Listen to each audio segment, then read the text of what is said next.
Hello, I'm Tony Guida. This is My New York. I hope you're hungry. We're heading to the Jewish deli today. Pastrami on rye with a half sour, corned beef with a side of coleslaw, maybe a knish. This deli is at the New York Historical Society, an exhibition about quintessential New York food entitled I'll Have What She's Having. The story of the Jewish deli, how immigrants from Eastern Europe created a cuisine and a culture. Next.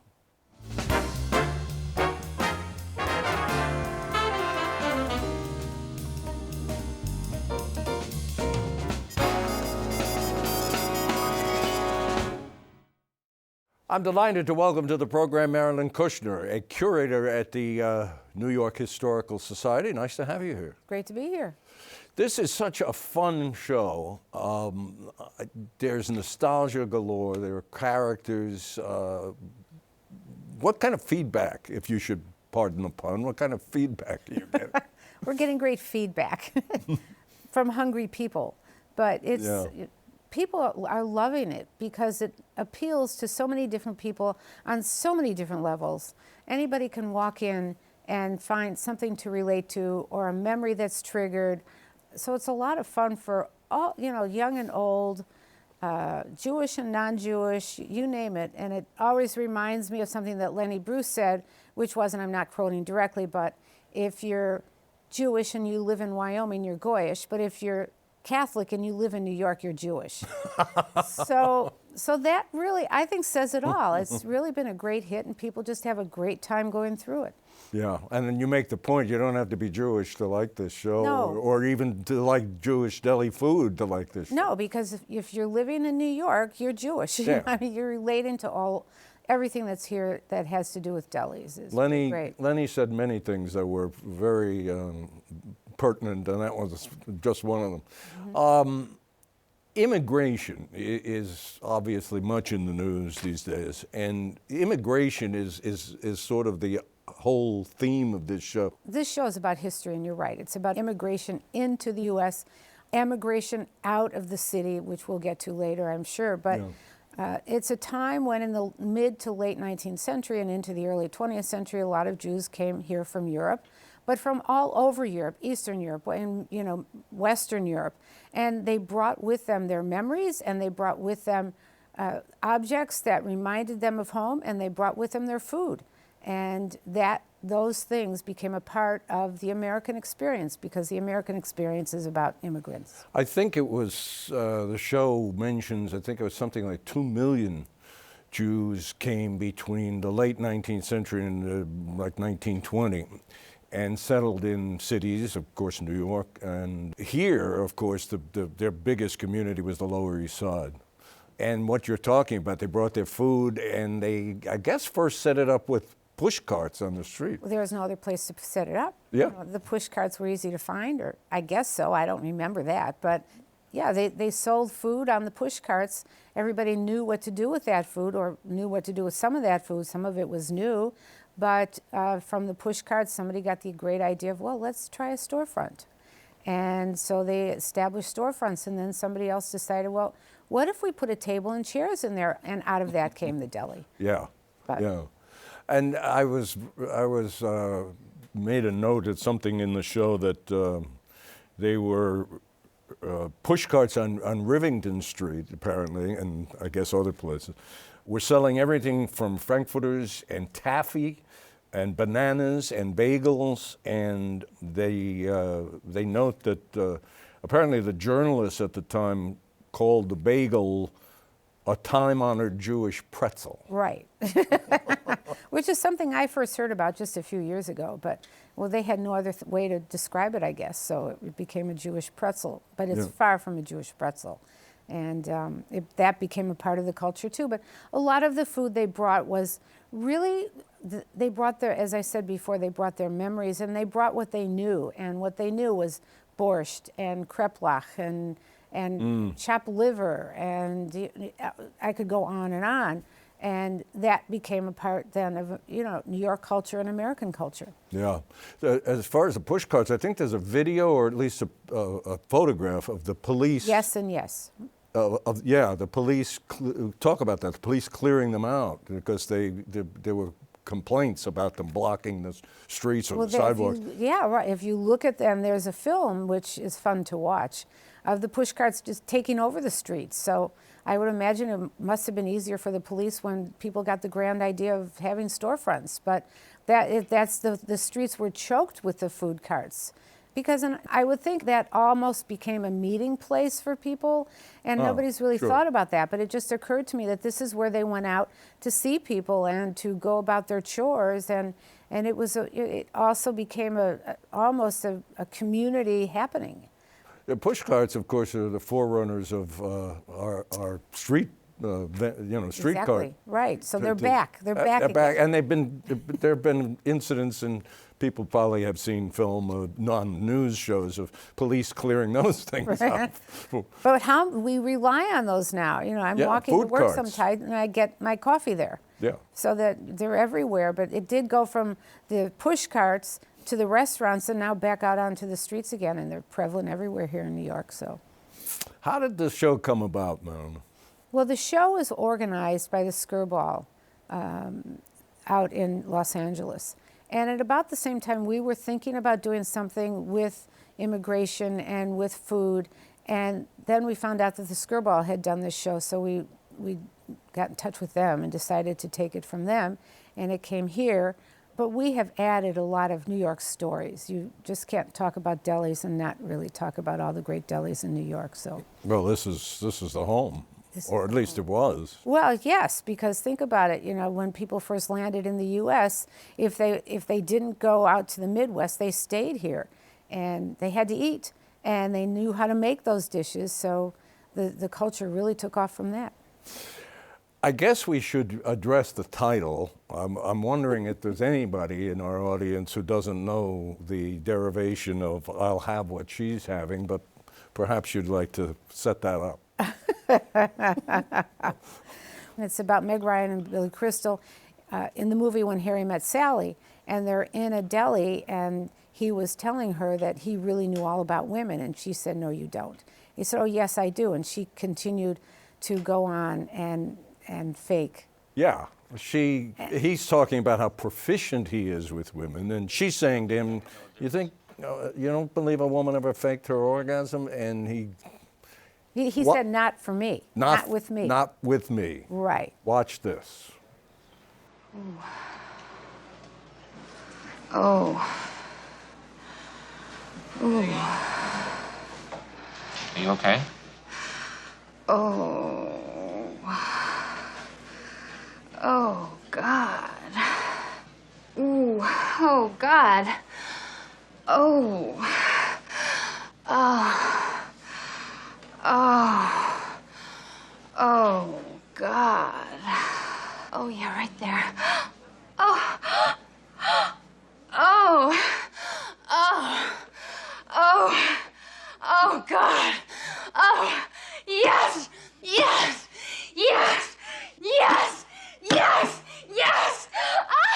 Oh. Oh, yes. Yes. Yes. Oh. Yes. Yes. Yes. Yes. Yes. Yes. Oh. Oh. Oh. Oh, God. Oh.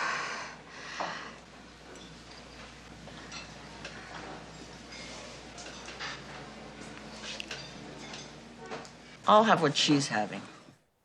That immortal line, spoken by Estelle Reiner, mother of Rob, the director, wife of Carl. Movie 1989, that movie. Which I understand was not scripted. She just came out with that line when it happened. I think you're right. Yeah, she's a. So we could do a whole show about Estelle Reiner. She was a singer and many other things. Should mention that Nora Ephron wrote the movie.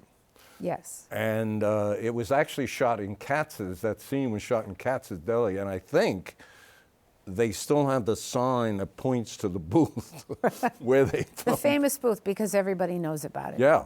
Anyway, I was talking about nostalgia. You were talking about nostalgia in this show. And, part of this is that the Jewish deli is disappearing. I mean, you learn in this exhibition that there were once 3,000 Jewish delis in this city, and now there are virtually Less than 20. less than 20. Yes. How did that happen? The Jews left the city, and that comes to play in an ad campaign that we have about Levi's Rye. And it says you don't have to be Jewish to like Levi's Rye. And it's not coincidental that ad campaign came along in 1963. This is Mad Men time.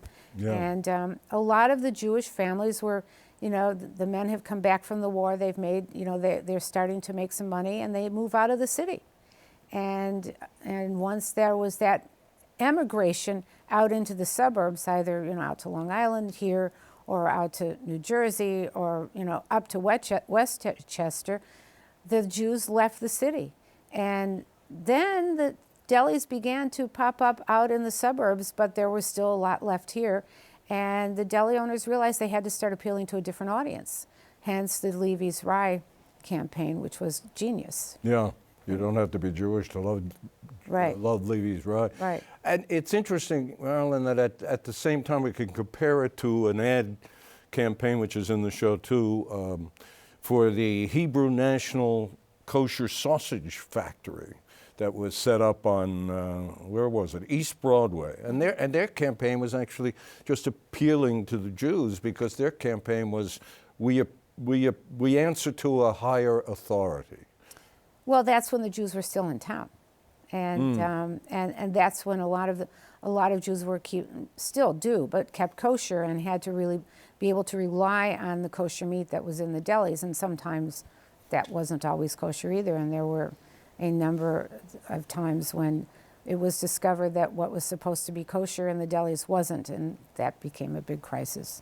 That happens occasionally. I'm just stunned by just thinking again of what you said about there are fewer than 20 now delis, and I guess part of it is what you were saying, and another part is probably the children of these immigrants didn't want to go into the business. That's right. It's not an easy business to go into. And in the beginning, when the delis opened, they became meeting places. I really didn't understand that either before I started working on this exhibition. But they became almost like synagogues, but meeting places where people could go and be Jewish and eat Jewish and feel Jewish, but they weren't the religious part of their everyday life. But in a way, it became a different kind of a religion. So they became community meeting places for a lot of Jews, and also a place where survivors, when they came to New York after the war, found another kind of community that they could relate to and feel safer in. And so at that point, the delis served that purpose as well. I was talking about characters at the beginning, and the Jewish deli history of this town is full of characters. And the Stage Deli was the home of one by the name of Max Asness, who he founded it in 1937, the show says. The Stage Deli on 7th Avenue, used to be, anyway. And he was called the Corned Beef Confucius, Max Asness. Well, think about where it is. It's near where all the Broadway theaters are. It's near, and so his clientele came from those theaters. And it was almost as if he started to meld into that character. They were all coming in to see him and to eat, and he's relating to them the way they're relating to his food. He's relating to their humor, and it was like a marriage of two different ways of life that came together, and it makes sense to me now when I think about it. Yeah. Broadway. He thought of himself, I guess, as a Broadway entertainer, because there's a wonderful audio in the show of Max, audio recording of Max working the room at the stage doing wisecracks. Well, and he knew these people because they kept coming back. It was almost like their away from home dining room, only it was their away from home deli. But these were all people that knew each other and felt comfortable. It was community, as I said before. It really was a community. And I would imagine that there were a lot of delis throughout the city and throughout the country that have their own communities. I remember when I was growing up outside of Chicago, but I used to go into a deli there after school every day and get whatever I bought, And it was, like a kitchen away from home. And that's what they were here too. So I understand that feeling.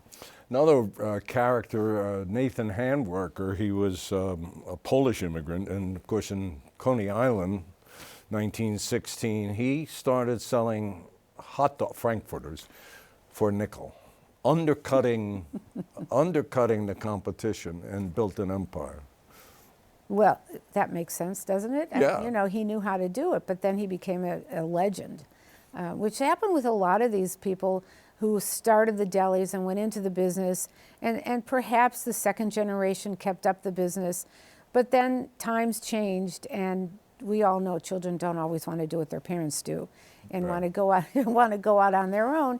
So as you had more younger and younger generations going into the businesses, that might be another reason why the delis, I don't want to say died, but the delis went out of business. Right. They vanished because the kids didn't want to keep them up. Yeah. But there are some that are still here. Oh. A few. Yes, definitely some that are still good. Right. I think we could talk about what Mimi Sheridan, the former food critic of the New York Times, back in 1979, did a survey of delis. It's in the show, I believe. Right. And she went to so many and rated the corned beef and the pastrami. And I got to tell you this, she was on this program years ago, and she told me about that survey she did with her husband, because he drove the car, they went to the delis, they picked up the sandwiches, and they took them to a lab to weigh them, and to, so she could report on the actual weight of the meat. Was one place giving you more than the other, and she rated them all. And I think a place called, this is 1979, I think a place called Pastrami King, which was in Queens, came out on top. But Katz's is still a surviving one. It's still in the family, and yes. And they're still very healthy. And when people come to New York and don't know where to go for a good corned beef sandwich, they'll go to Katz's now because it's still here and it's still the way it was. And the movie was there, and it's a landmark. All you have to do is go to East Houston Street almost any day of the week, and you see the tourists lined up to get in there. Exactly. And their sandwiches are so huge. It reminds me of the Carnegie Deli. Another sadly lost, lamentable that it's gone, the Carnegie Deli. I know. And their motto used to be, they had towering sandwiches, and their motto used to be, remember the motto? Tell me. If you can finish your meal, we've done something wrong. Oh, that's right. I remember the first time I went to the Carnegie Deli, and the sandwich came, and I thought, are they kidding me? They've given me a whole side of corned beef here. It was like this high, literally. And there's no way you can eat it all. But then you take it home. But it's this idea of abundance, too. And I think that has something to do with it, the abundance of what we have and what we've made, and the abundance of the U.S. And I think that's all tied together in those sandwiches, which stand for progress, maybe, or stand for having made it. We should talk a little about the deli and the food getting into popular culture. And there's a story about babka. Tell us the story about babka. In the Seinfeld series, he's in a bakery with Elaine, and he has to get a chocolate babka. And they wait in this long line, and when they're taken, the chocolate babkas are gone. That's the last babka. They got the last babka. I know. They're going in first with the last babka. That was our babka. You can't beat a babka. We had that babka. What's this one? That cinnamon babka. Another babka? There's chocolate and there's cinnamon. Oh, well, we gotta get the cinnamon. No, but they got the chocolate. We'll be going in with lesser babka. I beg your pardon? Cinnamon takes a backseat to no babka. I'll have a cinnamon babka. And a black and white cookie for me. Peace. So I don't know. Is that a satire of? I mean, that there's cinnamon babka, or is this a sin against Jewish food that there's? I've always thought that you either wanted a chocolate babka or a cinnamon babka. Now, I always preferred the chocolate babkas, so I understand him. I really do. If the chocolates were gone, I wouldn't buy a cinnamon. But a lot of people love cinnamon babka. You know, it comes from cinnamon toast and cinnamon bread, and it makes sense. Yeah. Makes sense, but not to him. Right. There was also, the delis. Many of them would name their sandwiches for celebrities, and Hollywood stars, Broadway stars, whatever. And there's another fabulous episode, and this one's of Curb Your Enthusiasm, where. Well, help me out on this. Larry David is talking to Ted Danson. Yeah. And Ted Danson has a sandwich named after him, and Larry David does too. But then Larry David found out that his sandwich had fish in it. And he thought, well, you never have a fish sandwich at a deli. So he tried to get Ted Danson to trade sandwiches with him. And it's a wonderful, wonderful piece. It's very funny. Just so if anyone asks me, what's in my new sandwich? Oh, okay. It's, you got whitefish. You know whitefish? Whitefish? Whitefish and sable. What is sable? Sable, it's a fish. It's a fish like a whitefish, same as smoked fish. Smoked fish, yeah. You have two fishes, yeah, but they blend very well together. They're like Siamese twins, whitefish and sable. That sounds awful. What are you talking about, awful? My sandwich is turkey, coleslaw, Russian dressing. It's a classic. Instead of ordering a Ted Danson, people go and order a Larry David. What's the difference? One tastes good and one sucks. They are so great on Curb Your Enthusiasm. They just ad-lib their way to great humor. And they have great fun at it. You can tell by looking at it.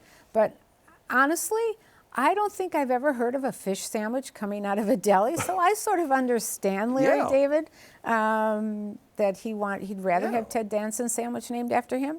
Yeah, his is whitefish and sable. Yeah. That doesn't happen. With cream cheese, I think he With said. cream cheese. Oh. And capers. Right. I wouldn't want that sandwich either. We could mention Guys and Dolls, Damon Runyon's book, and later, of course, the famous musical, which Lindy's Cheesecake got, just tremendous props from that show. Oh, and somebody just gave me a recipe for the Lindy's Cheesecake. Really? I haven't made it yet. I also have the recipe of the potato soup from Ratner's, which was, it took a pound of butter to make that. To make that soup, but it's really great. So I might try that Lindsay's recipe. I wonder what's your experience with the Jewish delis, and since you've been in New York, and obviously you love the food. I love the food. I order the same thing every time I go to any deli, which is corned beef. I don't like the pastrami as much. I don't know if that's not a nice thing to say, but I prefer corned beef. It seems like when people go to delis, they know exactly what they're going to, and I've never thought of this before, but you don't test yourself at a deli. You know what you like, and that's what you order. And so it's, for me, a pickle and maybe some coleslaw on a corned beef sandwich.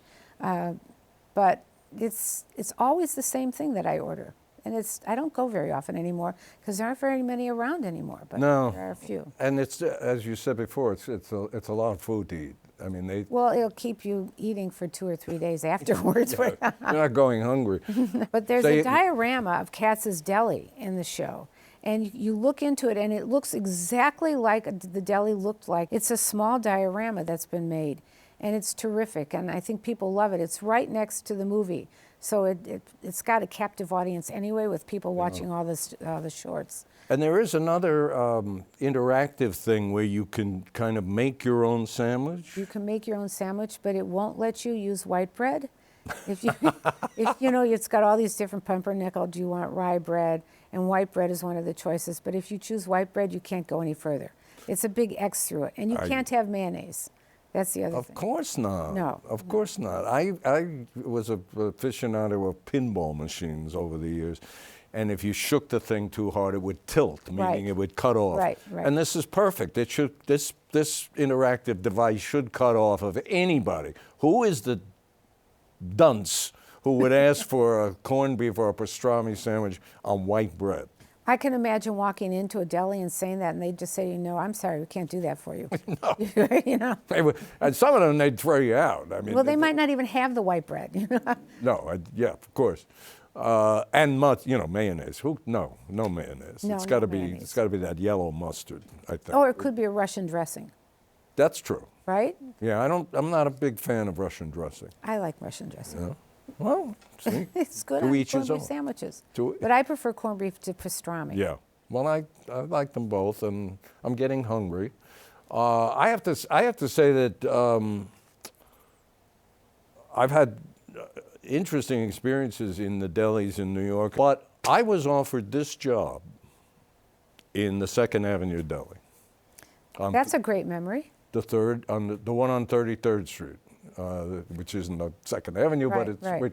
the Second Avenue Deli, which is one of the great abiding delis in New York. Right, and but what I find interesting with what you just said was that it's a memory that you have. And one of the things I always say about this exhibition is people can walk in, expecting to see this and that, and expecting to see about the immigration, the push carts, and all the neon signs, and all the food. But it triggers memories that are different for everybody. And that's the great thing about this exhibition is you don't have to be Jewish to come into it and not have a memory triggered by something. And so it becomes a great sort of, in itself, the exhibition becomes a great meeting place and a different kind of a community for people to come in and see the same objects and read the same labels on the wall, but have different memories, and it'll trigger their childhood. That's what it's done with me. I look at the candlesticks in the beginning of the exhibition, and I think, oh yes, my great-grandparents brought back candlesticks that are still in the family. There's a whole display of the food. You were talking about the food before.